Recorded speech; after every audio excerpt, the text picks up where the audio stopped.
Hi there, I'm Alex Cunningham, and I'll walk you through this Notion tutorial step by step. Let's jump right in. Today, I'm going to show you exactly how to undo and redo in Notion. Whether you're tracking projects, writing notes, or managing a complex database, knowing how to reverse a mistake or bring back a change is super important. By the end of this tutorial, you'll be able to confidently undo and redo any action in Notion, so you can work faster and stress less. Let's get started. Here I've got a Notion database open. Let's say you want to make a change, like adding a new property to your database. Maybe you want to track a new detail, like a due date or a status. To do this, you'd simply go to the top right corner, click plus add a property, and enter the name and type of the property. It's a pretty straightforward process, but sometimes you might change your mind. Maybe you added the wrong property, or maybe you realize it clutters your setup. No worries.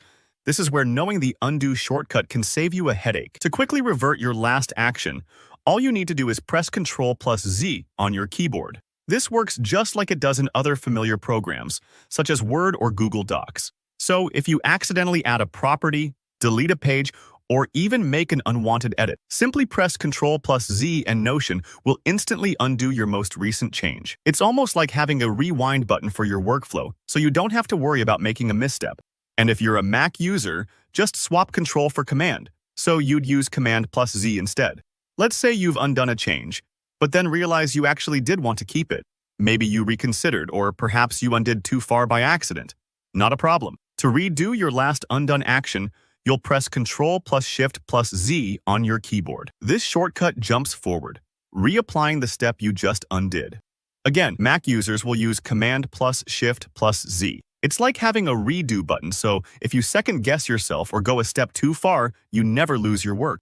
You can go back and forth using undo and redo as much as you need, keeping your database exactly how you want it. These shortcuts are true lifelines for anyone who spends a lot of time organizing in Notion. You can use them not just with databases, but also with pages, lists, toggles, and basically anywhere in Notion where you might want to correct or reverse what you just did. If you're ever unsure, there's no harm in trying. Press Ctrl plus Z and watch your last action safely reverse. And if you change your mind again, Ctrl plus Shift plus Z will bring it right back. Sometimes these keys might not work as expected, especially if you're working inside a different kind of block, like an embedded document or an advanced widget. If that happens, try clicking outside the blocker page and using the shortcut again. Don't worry if it takes a moment. Notion may pause briefly while it processes the undo, especially with bigger or more complex databases. So there you have it. Undo and redo in Notion is quick, easy, and totally beginner-friendly. Remember, Ctrl plus Z to undo, and Ctrl plus Shift plus Z's to redo. That little pair of shortcuts will save you time, keep your workspace tidy, and help you feel more confident as you organize your Notion life. If you found this tutorial helpful, go ahead and hit that like button. And if you still have questions about undoing or redoing actions in Notion, drop a comment below and I'll be happy to help you out. Don't forget to subscribe for more tips and tutorials just like this one. See you in the next video.